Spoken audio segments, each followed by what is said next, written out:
Ciao amici, oggi insieme faremo i mitici pancake. Mi raccomando, seguite la ricetta e datemi il vostro feedback.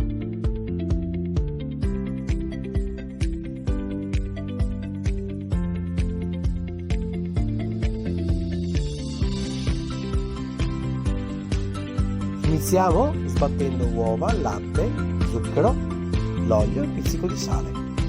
Poi aggiungiamo la farina schiacciata e del lievito fino ad ottenere un composto liscio ed omogeneo. In un pentolino unto di burro, a fuoco medio-basso, formiamo i nostri pancake. Dopo 2 minuti saranno pronti da girare quando nella superficie svilupperanno delle bollicine d'aria. Con l'aiuto di una paletta li rivoltiamo e li doriamo per altri 30 secondi.